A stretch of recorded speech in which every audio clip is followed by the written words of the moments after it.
আসসালামু আলাইকুম, welcome to Emran green house. Many thanks ভিডিওটি ওপেন করার জন্য। আই হোপ সবাই ভালো আছেন এবং আমাদের চ্যানেলের সঙ্গেই আছেন।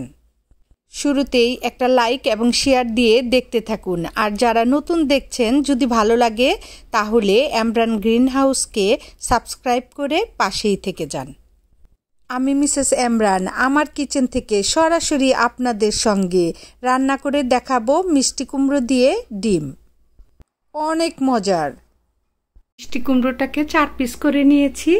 এখন এটাকে আরও ছোট ছোট পিস করে বাইরের সব খোসা ফেলে দিব আর ভিতরের সিডগুলো ফেলে দিব। ছোট ছোট পিস করে কেটে নিব। তারপরে হবে রান্না ডিম দিয়ে। আর এখান থেকে সব মশলাগুলি ইউজ করব। তো ভিউয়ার্স আমার সঙ্গেই থাকবেন, এনজয় করেন আমার রান্নাটা। 5টা ডিম নিয়েছি, হলুদের গুঁড়ি, মরিচের গুঁড়ি আর স্বাদ মতো লবণ দিয়ে মেখে নিয়েছি। এগুলি ভেজে নিব, মিষ্টি কুমড়ো দিয়ে রান্না করব।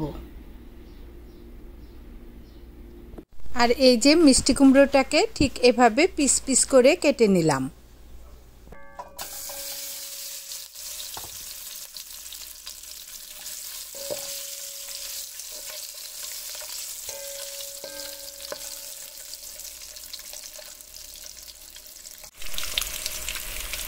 ডিমগুলোকে হালকা ব্রাউন করে ভেজে উঠিয়ে নিলাম। এখন একই ফ্রাই প্যানে গরম তেলে পেঁয়াজের কুচিগুলি দিয়ে তার ভিতরে তেজপাতা, এলাচ, দারচিনি দিয়ে দিলাম।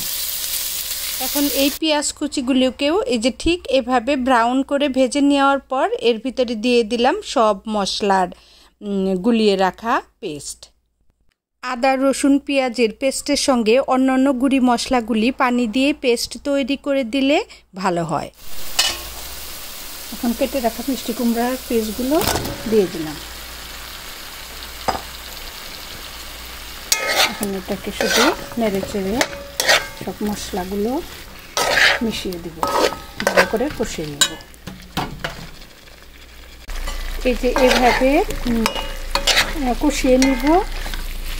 আর হলো একটু ভালোভাবে কষে গেলেই তারপরে একটু পানি দিব, হালকা একটু পানি দিব সিদ্ধ হওয়ার জন্য, কারণ এই মিষ্টি কুমড়া থেকেই পানি উঠবে।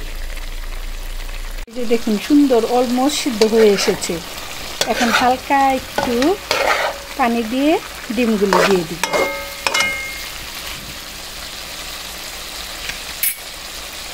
হালকা একটু করে পানি দিয়ে দিব।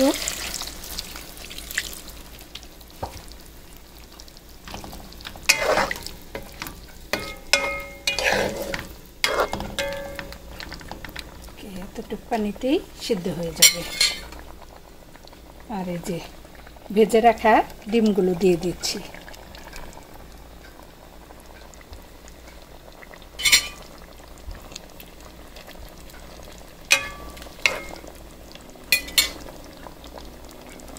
তো এখন একটু ঢেকে দিব, জাস্ট একটু সিদ্ধ হওয়ার জন্য।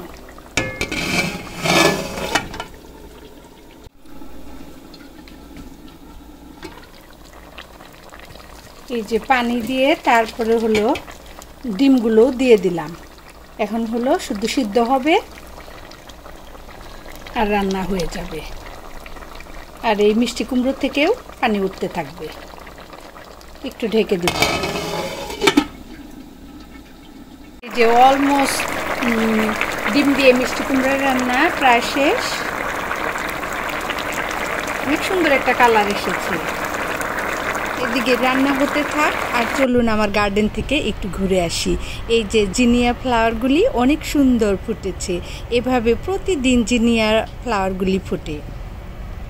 স্টোভ বন্ধ, রান্না আমার শেষ। এখন রেডি টু সার্ভ। আপু, ভাবি, ভাইয়ারা, কেউ কখনো রান্না না করে থাকলে এভাবে ডিম দিয়ে মিষ্টি কুমড়ো আজই ট্রাই করুন। অনেক মজার, দুর্দান্ত স্বাদের। আপনি একবার রান্না করে খেলে বারবার রান্না করে খেতে ইচ্ছে হবে। আর এভাবে আমার রেসিপি ফলো করে রান্না করলে যে কেউ খেতে চাবে। ডিম কিন্তু পরিবারের ছোট বড় বয়স্ক সবাই অনেক বেশি লাইক করে। আর এভাবে যদি রান্না করেন তাহলে তো কথাই নেই। যে সবজি লাইক করে না সেও খাবে, সবাই খাবে। আপু ভাবি ভাইয়ারা হাতে যখন সময় কম থাকবে এভাবে রান্না করুন, তাহলে ডিম খাওয়াও হয়ে গেল, সবজিও হয়ে গেল। এক্সট্রা আর সবজি রান্না করার কোনো দরকার নেই। প্লিজ আমার ভিডিওগুলো লাইক এবং শেয়ার করে অন্যদের দেখার সুযোগ করে দিন। আর কমেন্টসে গিয়ে ঝটপট একটা সেন্টেন্স এই আপুর জন্য। Thank you. আবারও দেখা হবে, কথা হবে নেক্সট ভিডিওতে। ততক্ষণ সবাই ভালো থাকবেন, আনন্দে থাকবেন, যত্নে থাকবেন। বেশি বেশি করে আমাদের চ্যানেলের সঙ্গে থাকবেন, আমাদের জন্য দোয়া করবেন। আসসালামু আলাইকুম।